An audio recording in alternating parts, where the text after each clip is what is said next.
जी, तो कक्षा आरंभ करने से पूर्व हम एक बार स्तुति करते हैं। ॐ योगेन चित्तस्य पदेन वाचां मलं शरीरस्य च वैद्यकेन योपाकरोत्वं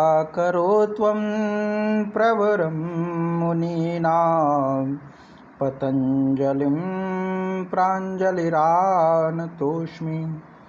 पतञ्जलिं प्राञ्जलिरानतोऽस्मि।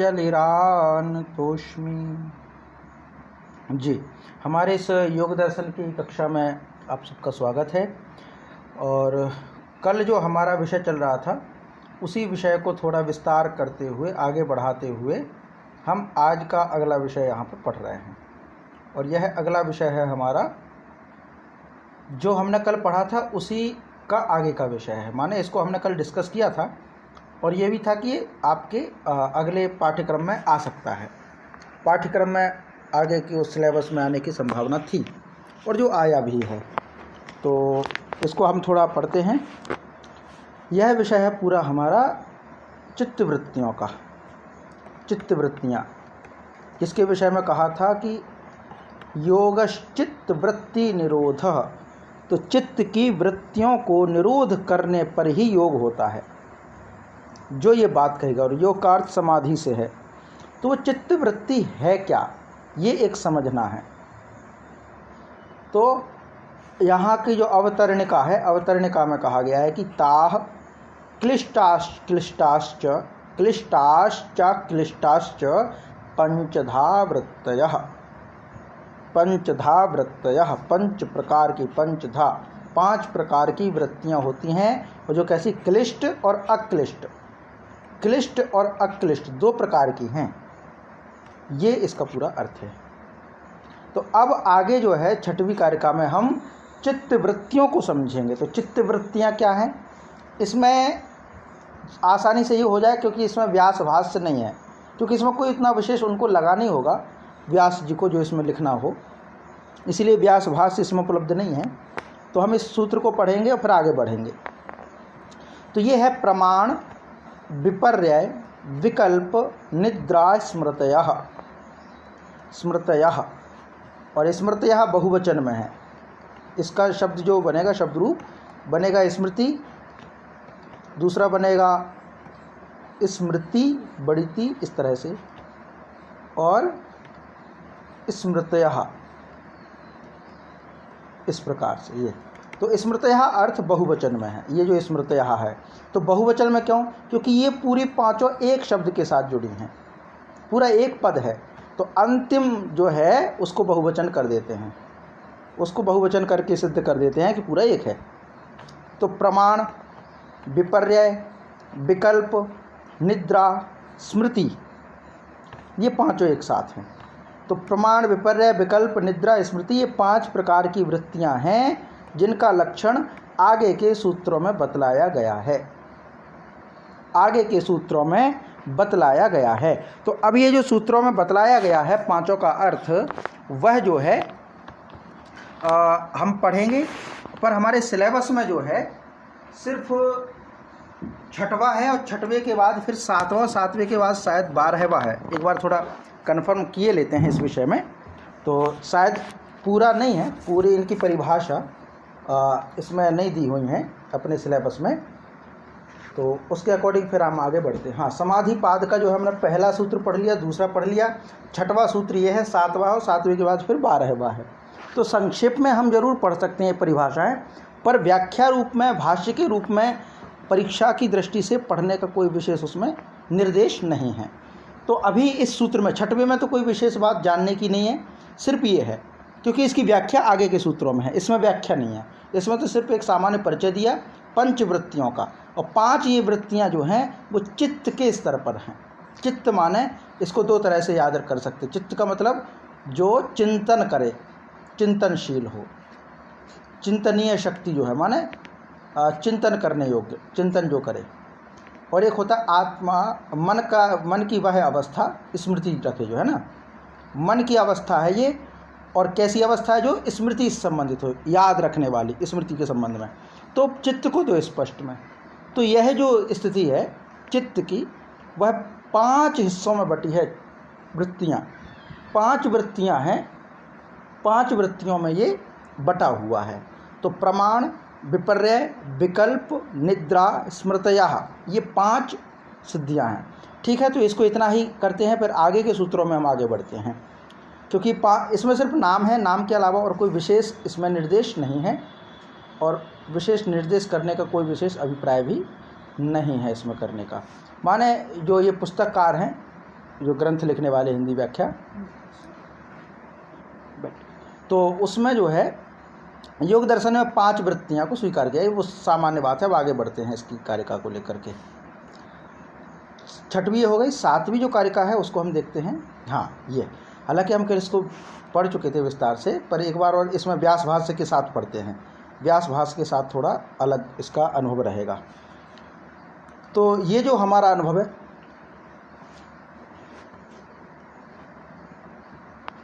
ये जो अनुभव है हमारा, वह है मतलब इसका जो पूरा व्याख्या है उसको हम पढ़ने की कोशिश करते हैं। तो इसमें प्रत्यक्षानुमानागमाः प्रमाणानि, प्रत्यक्ष, अनुमान और आगम 3 प्रकार के प्रमाण होते हैं, जो योग दर्शन भी स्वीकार करता है और सांख्य दर्शन भी स्वीकार करता है। सांख्य दर्शन और योग दर्शन दोनों ही इस चीज़ को स्वीकार करते हैं, क्योंकि दोनों एक समान हैं। भगवान श्री कृष्ण भी भगवत गीता में कह ही चुके हैं कि जो योग और सांख्य में दर्शन में भेद करें, वो दर्शन के क्षेत्र में अभी बच्चे के जैसे हैं, माने उनको दर्शन का कोई भी ज्ञान नहीं है। भगवान श्री कृष्ण इस बात का समर्थन करते हैं कि योग और सांख्य दोनों एक हैं।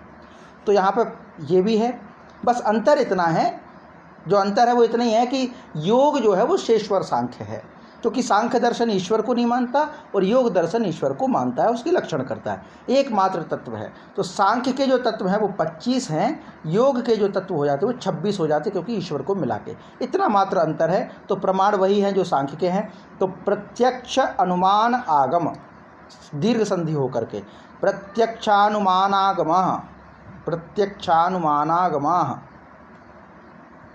तो ये जो है प्रत्यक्षानुमानागमाः, प्रत्यक्ष, अनुमान और आगम प्रमाणानि, प्रमाणानि माने ये सब प्रमाण हैं। ठीक है, प्रमाण का अर्थ वो जो ज्ञान प्राप्त कराने के साधन, इनके माध्यम से हम बाह्य जगत का ज्ञान प्राप्त करते हैं, या तो प्रत्यक्ष से, या अनुमान से, या आगम से। ठीक है, इनका परिचय हमें पूर्व से है ही। तो अब इसमें जो है सामान्य यही कि प्रत्यक्ष, अनुमान, आगम, प्रत्यक्ष, अनुमान, आगम प्रमाणानि, यानी प्रमाण के रूप में हैं। तो ये पूरा अर्थ हो गया इसका। अब यहाँ पे देखते हैं व्यास भाष्य क्या कहता है इस विषय में। तो व्यास भाष्य कहते हैं,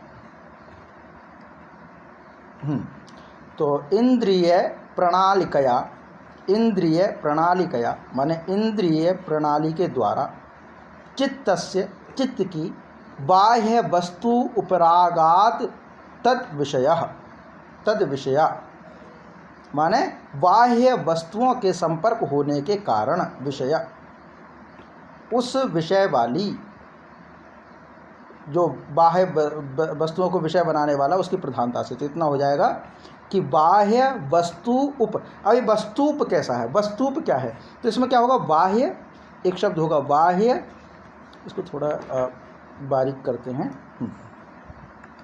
एक शब्द होगा बाह्य, आपको स्पष्ट ना दिखे तो बताइएगा, है ना। बाह्य, बाह्य के साथ वस्तु, वस्तु जो लिखा जाता है वो ऐसे लिखा जाता है। ठीक है, और इसके बाद एक शब्द और है उपरागात, उपरागात। तो अब यहाँ पे देखिए छोटा ऊ और छोटा ऊ, छोटा ऊ दीर्घ संधि के कारण बड़ा ऊ हो जाता है, इसलिए यहाँ पे हो गया वस्तुपरागात तद विषया, वस्तुपरागात। तो वस्तु कौन सी, बाह्य, बाह्य का मतलब चित्तस्य बाह्य, चित्त के बाहर की। हम जानते हैं 2 प्रकार के जगत हैं, एक हमारे मानसिक स्तर पर सूक्ष्म शरीर इत्यादि, मन, चित्त, अहंकार, बुद्धि, ये आंतरिक विषय हैं, आंतरिक जगत है, और बाह्य जगत माने जो बाहर के। तो वस्तुएं जो हैं वो बाहर की हैं। तो बाह्य जगत के संपर्क से होने के कारण कौन, इंद्रिय प्रणाली, इंद्रिय प्रणाली माने हमारी 10 इंद्रियां जो या तो आउटपुट के जैसे काम करें या इनपुट के जैसे काम करें। ज्ञान इंद्रियां इनपुट हैं और कर्म इंद्रियां आउटपुट हैं, जो कंप्यूटर की भाषा में अगर हम इसको समझें तो ये जिस तरह से काम करती हैं, बाह्य वस्तुओं के संपर्क है इनका, इंद्रियों का बाह्य। जैसे मान लीजिए सामने कोई गाड़ी आ रही है तो हम आंतरिक उससे बुद्धि से नहीं देखेंगे, बुद्धि से तो समझेंगे क्या करना है, गाड़ी आ रही है, लेफ्ट होना है कि राइट होना है, पर देखने का काम तो आँख करेगी। और आँख जो इंद्रिय है वो बाहर के जगत से जुड़ती, इसलिए कहा गया इंद्रिय प्रणाली के द्वारा चित्त के बाह्य संपर्क होने के कारण उस विषय वाली, किस विषय वाली, बाह्य वस्तुओं को विषय बनाने वाली जो है उस प्रधानता से क्या होगा, सामान्य विशेषात्मनो अर्थस्य विशेषावधारण प्रधाना वृत्ति प्रत्यक्ष प्रमाणम। ये प्रत्यक्ष प्रमाण की परिभाषा है पूरी। तो उस प्रधानता से सामान्य और विशेषात्मक पदार्थ, दो प्रकार के पदार्थ कहे गए हैं, सामान्य और विशेषात्मक, है ना।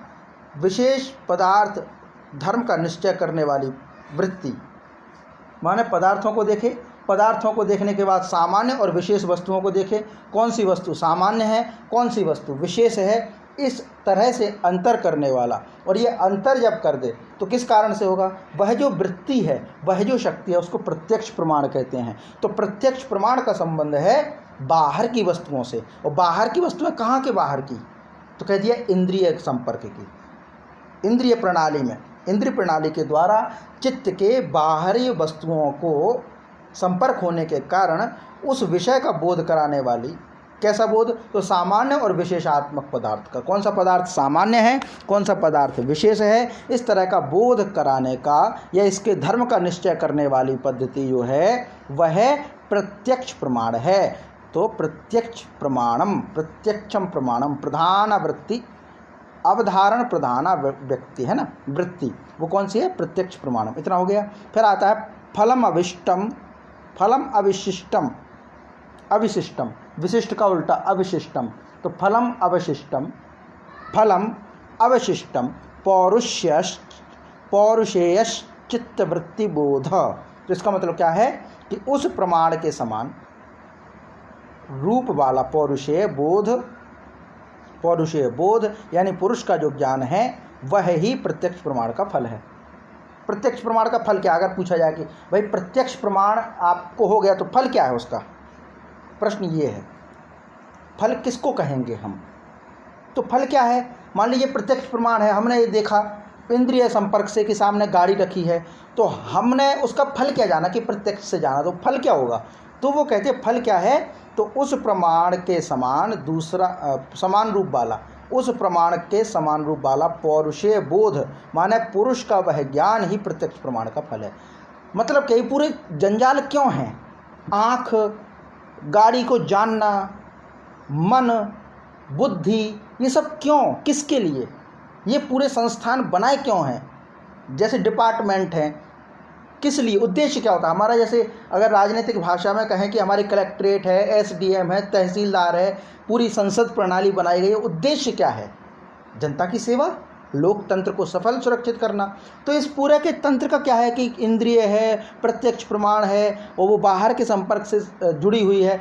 मूल उद्देश्य क्या है, तो मूल उद्देश्य है पौरुषीय बोध, पुरुष को ज्ञान कराना। पुरुष माने आत्मा, आत्मा को ज्ञान कराना। क्या ज्ञान कराना, आत्मा माने इसमें सूक्ष्म जगत भी अभी शामिल कर ले, सूक्ष्म शरीर भी शामिल कर लीजिए, क्योंकि शरीर में है, शरीर से मुक्त हो जाता है तो सूक्ष्म शरीर नहीं होता। तो इसको हम सीधे एक शब्द कह सकते हैं, जीवात्मा, जीव और आत्मा, इसमें सूक्ष्म शरीर भी है और आत्मा पुरुष भी है। तो इसको बोध कराना, माने इसको जो बोध हो गया वही प्रत्यक्ष प्रमाण का फल है। आपका प्रत्यक्ष प्रमाण कब सफल माना जाएगा, जब आपने जीवात्मा को ये बोध करा दिया कि सामने क्या है। ये सिर्फ आँख का नहीं कह रहे, कान का भी कह रहे। आवाज़ आई बाहर से, अरे किसकी आवाज़ है, ये कान का विषय है। तो क्या हमारी अंतरात्मा को ये पता चल गया कि नहीं, वो तो घंटा बजा था मंदिर का। ये बोध जब हो जाता है तो वो फल है उसका। अगर नहीं हो पाया तो प्रत्यक्ष प्रमाण का कोई मतलब ही नहीं। आपको आहट हुई, कानों में लगा कि कोई आया और पता ना चल पाया, तो क्या प्रत्यक्ष प्रमाण फल माना जाएगा, नहीं माना जा सकता। तो प्रत्यक्ष प्रमाण का फल क्या है, तो फलम अविशिष्टम पौरुषेयम चित्तश्च वृत्ति बोध। माने इसका क्या होता है कि प्रत्यक्ष प्रमाण का मतलब यही है प्रत्यक्ष प्रमाण का फल यही है कि पौरुषेय बोध, पुरुष का ज्ञान ही प्रत्यक्ष प्रमाण है। इसी को दूसरा नाम क्या दे दिया? प्रमा। प्रमा प्रमा प्रमा का मतलब क्या है? प्रमा का मतलब ये ज्ञान, प्रमा का मतलब है ज्ञान। क्या हो रहा है ये? प्रमा का मतलब है ज्ञान। प्रमा का मतलब है ज्ञान। तो ज्ञान कैसा? बाहर का जगत, ये प्रमाण है। प्रमा, प्रमा माने ज्ञान, ठीक है। इसलिए प्रमाण किसको कहेंगे? प्रमाण। णा का मतलब होता है, णा जब लग जाता है, ये णा णा णा जब लग जाता है तो होता है साधन। जैसे करण, करण शब्द कैसे आया? करण है ना, कर्ण, करण। तो णा का मतलब साधन, णा का मतलब साधन। जैसे जा का मतलब जन्मना, णा का मतलब साधन। इसको ना भी कहें क्योंकि रा के साथ जुड़ता है तो णा हो जाता है, रा ना, सॉरी, रा के बाद आ रहा है इसलिए णा है, वरना ना है, ठीक है। तो कर्ण, ठीक है। कर का मतलब क्या होता है? हाथ। कर का मतलब हाथ, और णा माने साधन। ऐसा साधन जो कर को मदद करे, हाथ को मदद करे, वो कर्ण है एक तरह से। मतलब इसको एक ऐसा अर्थ ले लेते हैं। हालांकि कर्ण तो पैर का भी होता है, बस में बैठे हैं चलने के लिए तो ये हाथ का कर्ण कहाँ हुआ? लेकिन कर्ण का मतलब साधन से है। तो यहाँ पे प्रमाण, तो प्रमा का मतलब ज्ञान और णा का मतलब कर्ण। जो ज्ञान प्राप्त कराने का साधन है वो प्रमाण है, ऐसा कहने का मतलब है हमारा कि प्रमा मतलब ज्ञान और प्रमा का बोध कराए वो प्रमाण। प्रमा का ज्ञान कराने वाला साधन प्रमाण है, माने ज्ञान कराने का काम प्रत्यक्ष ज्ञान कर रहा है, तो इसीलिए ये कह दिया है। तो माने क्या कह दिया इसका? कि प्रमा शक्ति है, ठीक है। फल, प्रमाण का फल क्या है? तो एक शब्द में अगर कहना हो कि प्रत्यक्ष प्रमाण का फल क्या है, तो प्रत्यक्ष प्रमाण का फल सीधा एक शब्द लिख देंगे, प्रमा। प्रमा यानी ज्ञान, ज्ञान, प्रमा या ज्ञान। तो प्रमा या ज्ञान यही जो है उसका फल है। फिर आगे कहते हैं बुद्धेः प्रतिसंवेदी पुरुष इति उपरिष्टाद उपपादिष्यामः। तो इसका मतलब क्या है कि पुरुष बुद्धिमोत्रे, बुद्धे, बुद्धे माने बुद्धिमोत्रे, चित्र का अनुभव करता है। प्रतिसंवेदी पुरुषः इति उपरिष्टाद उपपादिष्यामः, अनुभव करने वाला होता है, अनुभव करने वाला होता है। माने इसमें क्या कहना चाह रहा है कि पुरुष जो बुद्धि में उत्तरा चित्र है, वही बात इसमें है। पूरा क्या कह रहे हैं इसमें देखिए कि बुद्धि तक कैसे पहुंचेगा ये पूरा ज्ञान, पूरा सिस्टम है। हम सांख्य दर्शन में भी इसको पूरा पढ़ के आए कि इंद्री ने किसी विषय को जाना, ठीक है। इसका उद्देश्य क्या है? इंद्री ने जाना, इंद्री ने किसको बताया? मन को। मन ने ध्यान से देखा तो उसमें फिर क्या बुद्धि काम करेगी? अहंकार आएगा इसमें, और अहंकार के बाद सीधे सांख्य दर्शन में कहें तो सीधे आ जाएगा बुद्धि, है ना, बुद्धि।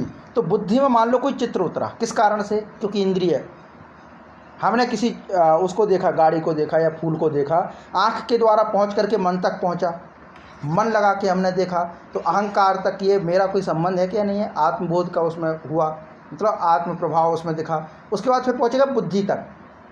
बुद्धि में जो चित्र उभरा, बुद्धि में जो चित्र आया, वह चित्र अनुभव कौन करता है उस चित्र का? प्रश्न ये है। तो उत्तर आता है कि उस चित्र का अनुभव करने वाला है पुरुष, वही जीवात्मा पुरुष, मैन पुरुष ही है।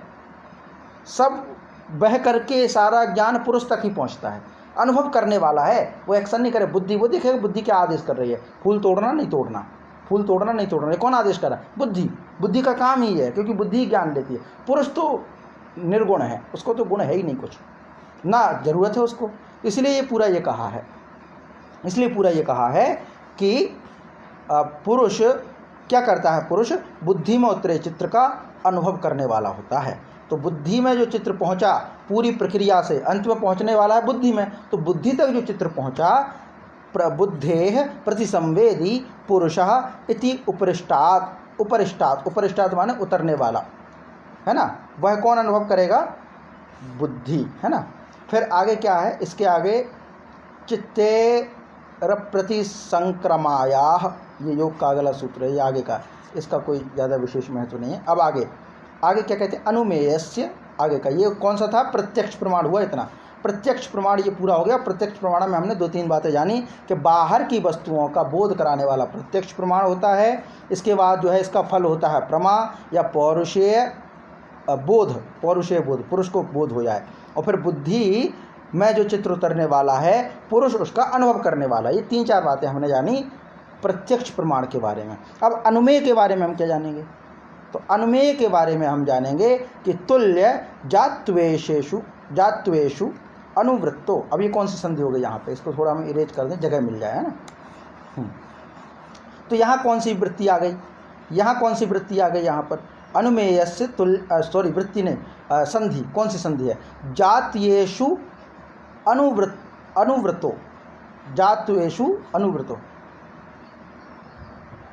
हाँ, तुल्य जातीयेषु, यहाँ पे यण संधि हो जाएगी, वाह हो गया इसलिए, ठीक है। तो तुल्य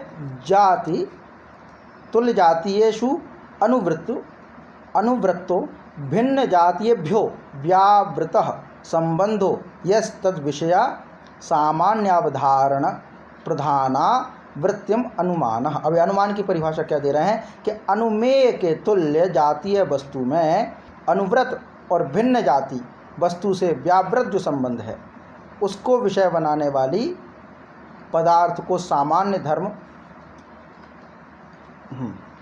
पदार्थ को, उसको विषय बनाने वाली पदार्थ के सामान्य धर्म को प्रधान रूप से बतलाने वाली वृत्ति अनुमान है। अब इसमें क्या कह रहे हैं? इसमें पूरी बात क्या कह रहे हैं कि अनुमान क्या है? तो अनुमान कहते किसको हैं?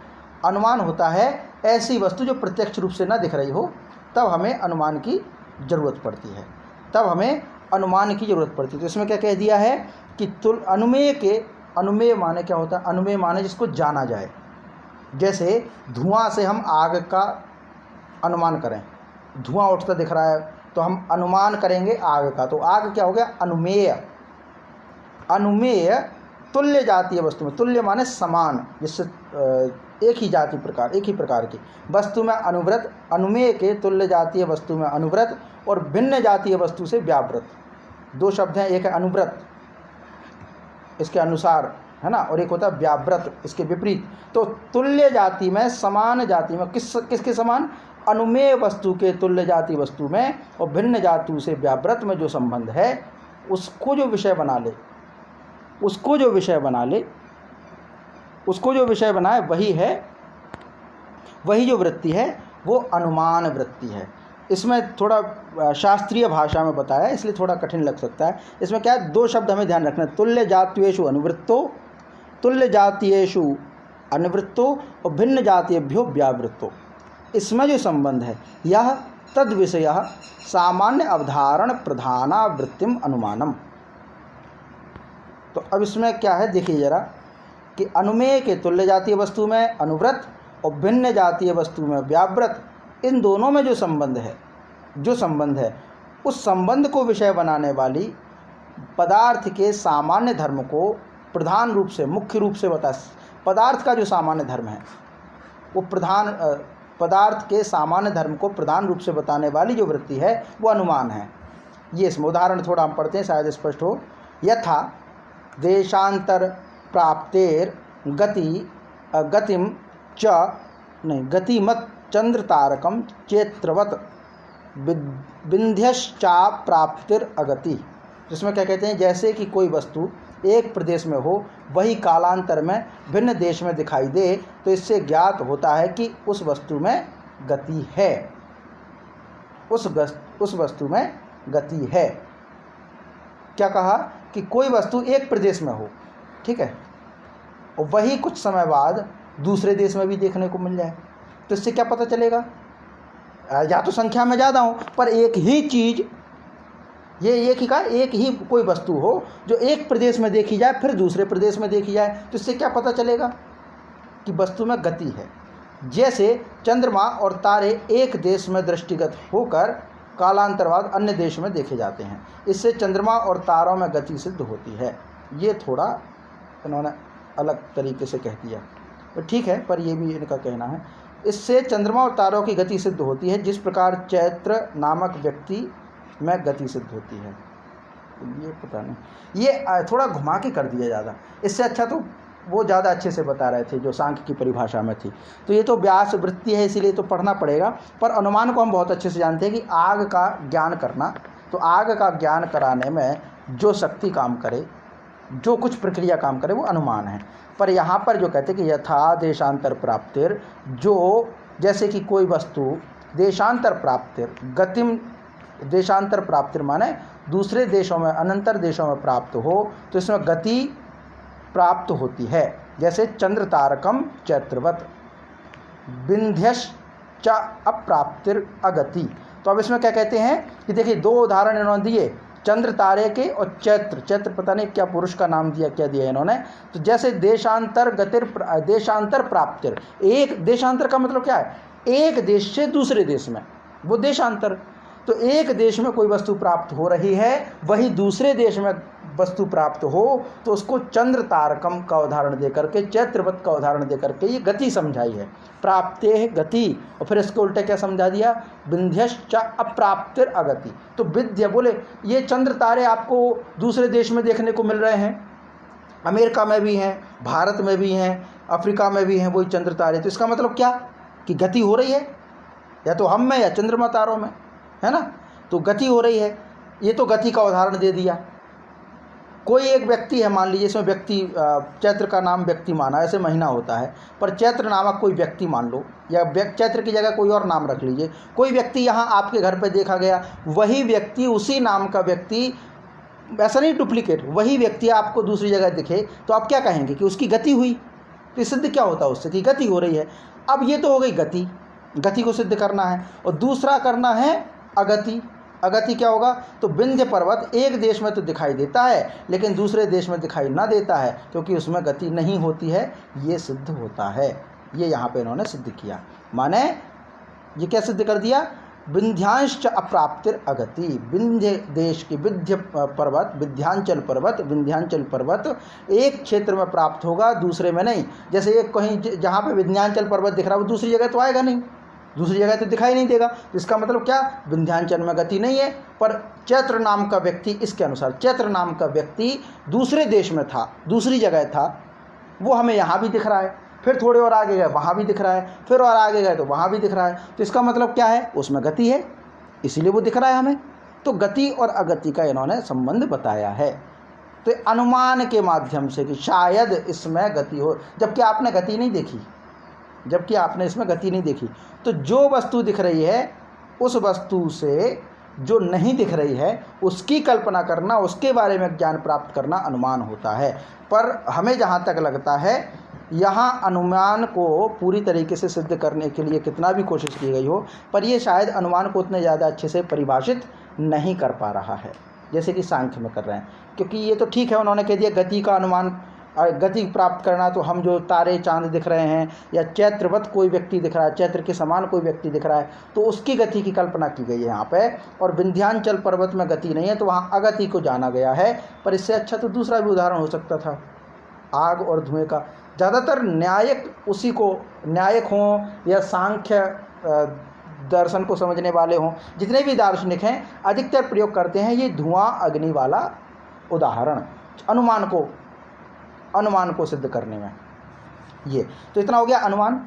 अनुमेयस्य तुल्य जात्वेषु अनुवृत्तो भिन्न जातिभ्यो व्यावृत संबंधो यस्तद विषय सामान्य अवधारण प्रधाना वृत्तिम अनुमानम। ये परिभाषा हो गई।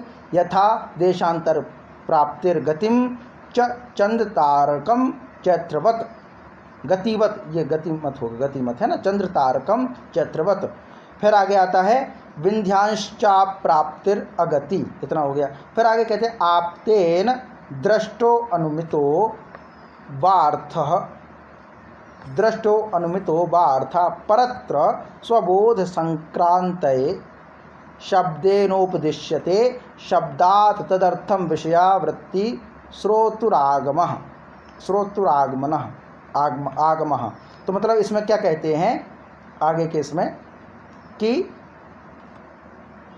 इसमें कहते हैं कि आपके द्वारा, आप्त के द्वारा, आप्त माने कौन, सम्माननीय व्यक्ति है ना, आपके द्वारा प्रत्यक्ष अथवा अनुमान से जाना हुआ जो विषय या पदार्थ है, उस अपने ज्ञान को दूसरे को देने के लिए शब्द के द्वारा जो उपदेश किया जाता है, उस आप्त के शब्द से जो ज्ञान प्राप्त होता है उसे हम आगम कहते हैं। ये तो पहले से ज़्यादा स्पष्ट है। तो आप्तेन माने किसी सम्मानीय व्यक्ति के द्वारा, जो गप ना मारता हो, कुछ भी ना कहता हो, जो सम्मानीय व्यक्ति हो, उसके द्वारा दृष्टो अनुमितो, दृष्टो माने दृष्टे के द्वारा, दृष्ट प्रमाण या प्रत्यक्ष प्रमाण के द्वारा या अनुमान प्रमाण के द्वारा वह अर्थ जो ज्ञान प्राप्त किया गया, वह ज्ञान परत्र दूसरे के लिए स्वबोध संक्रांत है। अपना जो ज्ञान है वह दूसरे को दे, तो देने के लिए क्या करता है? शब्देन उपदिश्यते, जो शब्द कहता है, जो उपदेश करता है, तो वह शब्दात तद अर्थ विषय वृत्ति, तो शब्द के द्वारा उस विषय का जो अर्थ प्रतिपादित करने वाली जो वृत्ति होती है उसको हम श्रोतुरागमः, उसको हम आगम कहते हैं। वह जो है उपदेश किया जाता है, तो उपदेश किया जाता है इस वजह से उसको हम क्या कहते हैं? उस श्रोता की पदार्थ विषय की जो वृत्ति है, श्रोता सुनने वाले को जो ज्ञान प्राप्त होता है, रज तम से दूर रहता है। ये क्या थोड़ा स्पष्ट नहीं हुआ?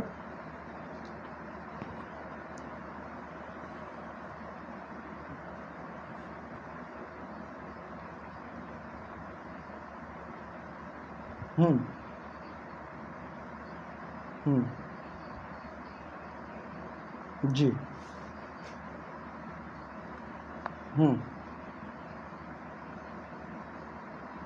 हाँ, बिल्कुल बिल्कुल। वो सात्विक प्रवृत्ति वाले होते, साधु संत है ना, संत तो सत्य से जुड़ा है, तो सात्विक प्रवृत्ति वाले जो हैं, हाँ बिल्कुल आप्त हैं। बिल्कुल बिल्कुल।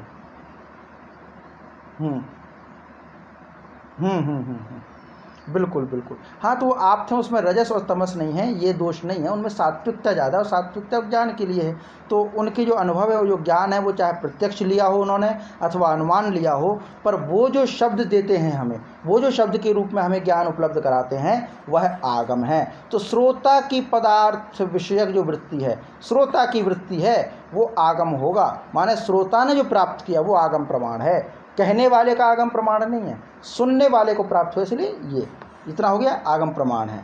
अब इसमें थोड़ा उदाहरण ऊपर और देखते हैं, क्या उदाहरण दिया इसमें। इसमें उदाहरण दिया यस्य अश्रद्धेयार्थो, जी हाँ, आगम कहते हैं उनको, जी उनको आगम कहते हैं, क्योंकि वेद जो हैं वो गुरु शिष्य परंपरा से प्राप्त हुए। पहले तो लेखन परंपरा नहीं थी, सिर्फ श्रुति परंपरा थी।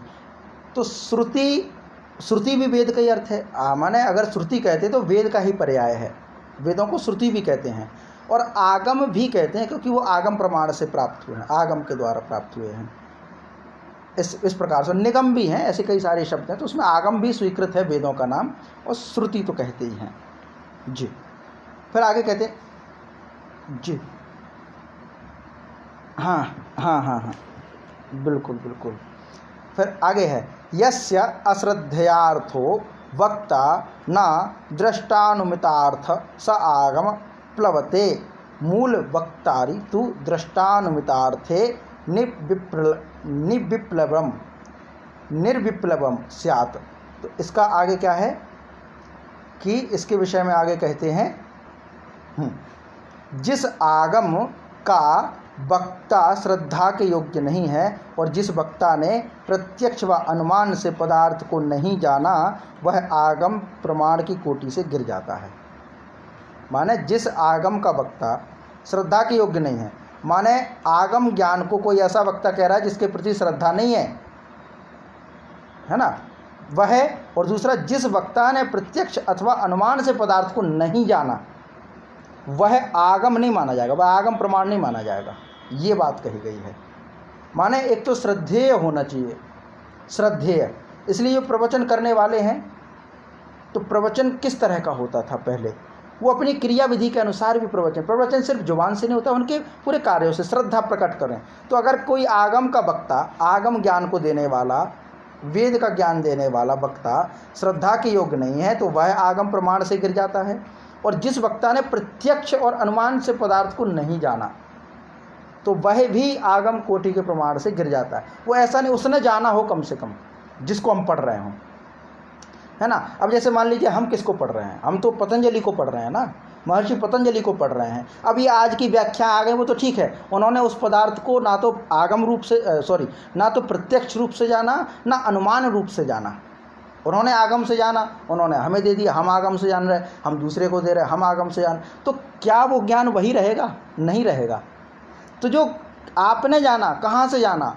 तो आपने अगर प्रत्यक्ष और अनुमान से जाना तब जाकर के आप आगम की कोटि में हैं। और अगर आपने नहीं जाना तो बात वही है कि अगर आपने गुड़ नहीं खाया, सिर्फ सुना है कि गुड़ मीठा होता है, तो आप आगे अपने आने वाले स्टूडेंट्स को पढ़ाओगे गुड़ मीठा होता है, फिर वो अपने को पढ़ाएंगे गुड़ मीठा होता है, गुड़ मीठा, माने आपने चखा नहीं तो कैसे बता पाएंगे। ये बात है इसमें कि जब तक आपने किसी वस्तु का प्रत्यक्ष अथवा अनुमान से पदार्थ को नहीं जाना वह आगम कोटि से गिर जाता है, उसे आगम नहीं कहते हैं। मूल वक्ता आप्त के द्वारा जिसने पदार्थ के स्वरूप को प्रत्यक्ष व अनुमान प्रमाण से जाना है, ऐसे सत्य वक्ता का वचन प्रमाण कोटि से नहीं गिरता।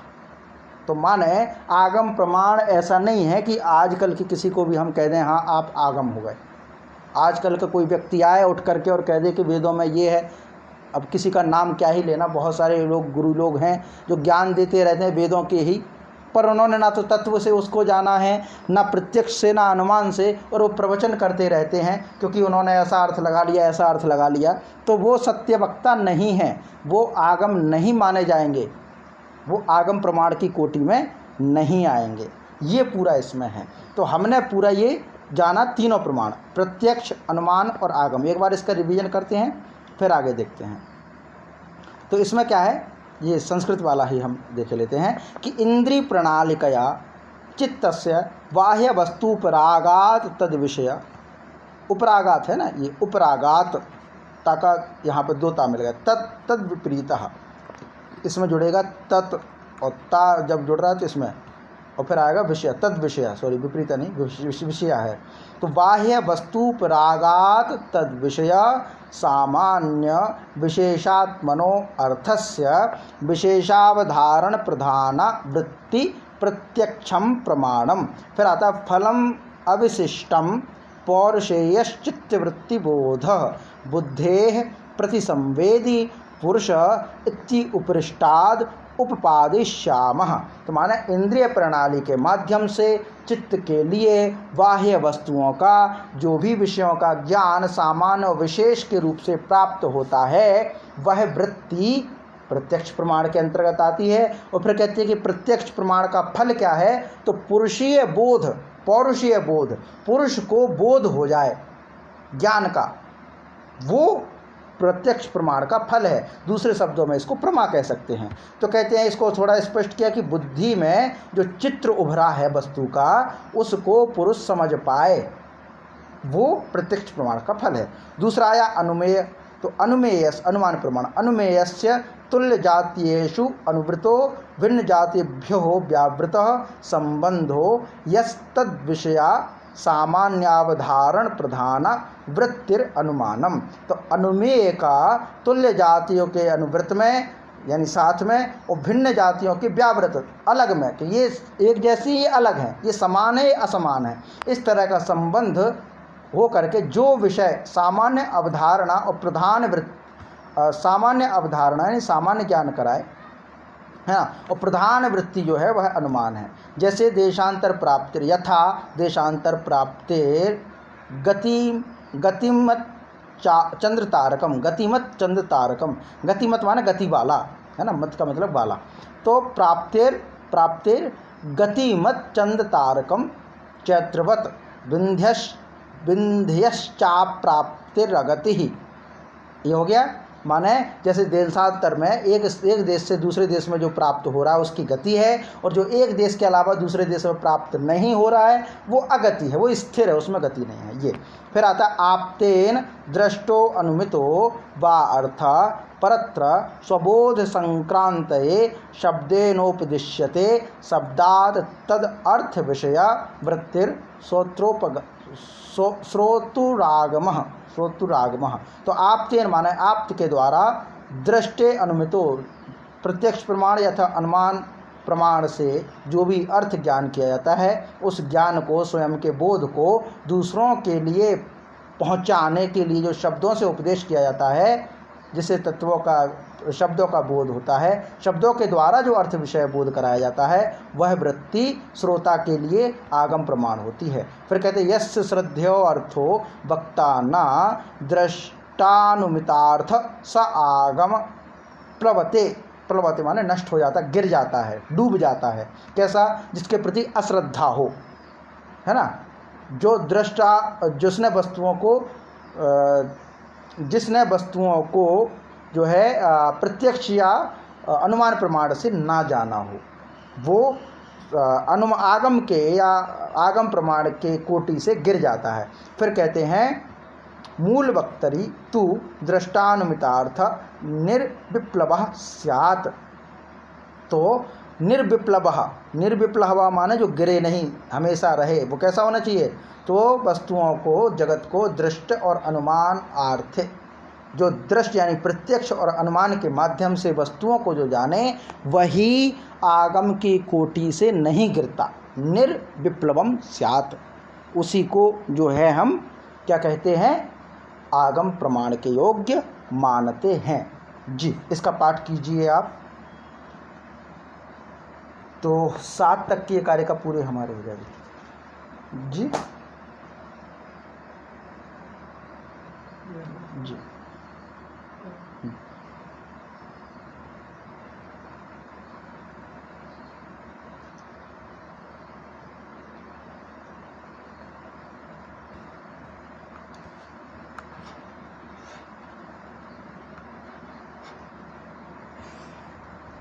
जी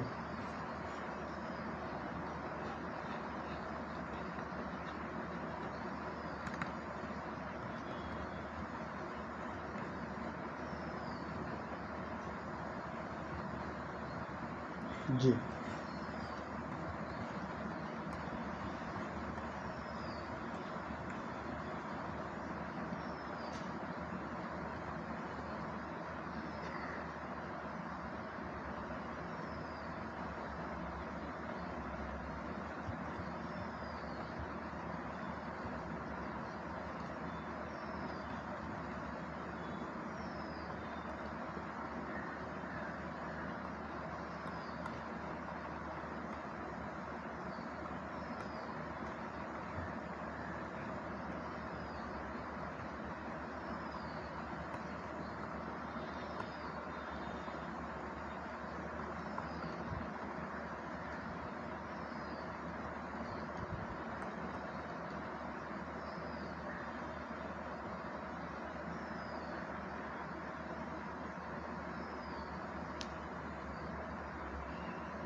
हाँ, वही हम कह रहे हैं कि सांख्य का ज़्यादा सरल था अनुमान। पर कोई नहीं, पढ़ना तो है ही, एक बार पढ़े लेते हैं, बाकी ज्ञान तो वो अनुमान का है ही। जी सोनम मैम, आप पढ़ेंगे?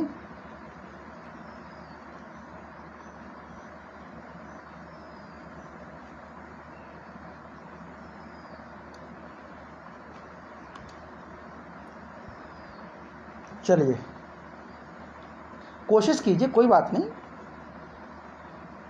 हो पाए तो ठीक है, वरना फिर हम ये भी विचार कर। हाँ, आप पढ़िए, फिर करते हैं आगे इसका।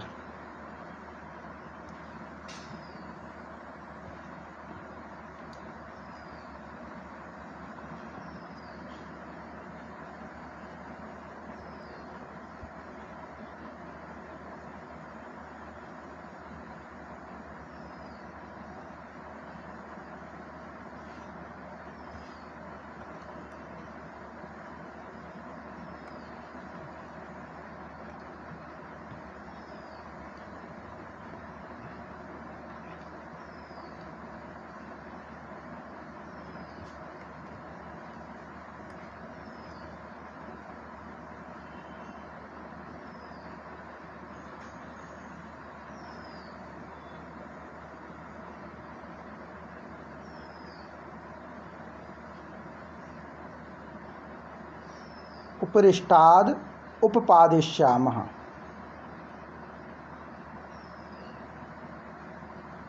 जी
श्रोतुर आगमः।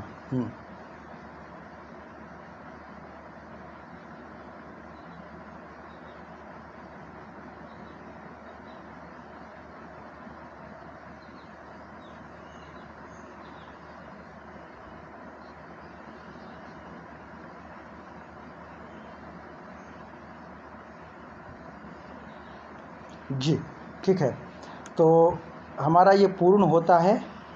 और अब हमारा जो अगला है वह 12वां सूत्र है।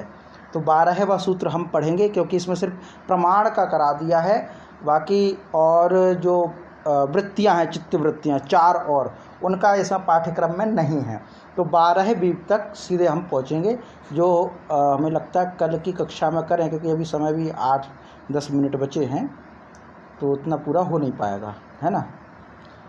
ठीक है, बाकी आप बताइए कक्षा में कुछ और मेहनत करने की ज़रूरत है इसमें, या आपको विषय स्पष्ट हो रहे हैं? क्योंकि मूल तो यही है कि विषय स्पष्ट हों, है ना। हमें भी प्राप्त हो रहा है, हम भी इसको पढ़ा नहीं था, पढ़ रहे हैं आप सबको साथ में लेते हुए। तो हमें तो ये चीज़ें बहुत नई जानकारी मिल रही है, सरल हो रहा है विषय, पर आपका अपना एक दृष्टिकोण रहता है, मतलब एक दूसरा व्यू रहता है। तो आपको समझ में आ रहा है विषय, कहीं कोई डाउट है? जब तक वैसा नहीं लगता ना, तो मन में ये लगता है कि हम वो उतना दे पा रहे हैं अथवा नहीं दे पा रहे हैं, या इसमें और मेहनत करने की ज़रूरत है। तो वो आप थोड़ा स्पष्ट कर दीजिएगा आज कल 1-2 दिन में, ताकि हमें थोड़ी मन में शांति से अनुभूति हो कि भाई ठीक है, चल रहा है अच्छे से। वरना और मेहनत करने की ज़रूरत होगी तो हम करेंगे, क्योंकि अभी एक परीक्षा आ रही है हमारी 12 तारीख को, तो उसमें थोड़ा फोकस है, इसलिए इसमें समय थोड़ा हम कम दे पा रहे हैं।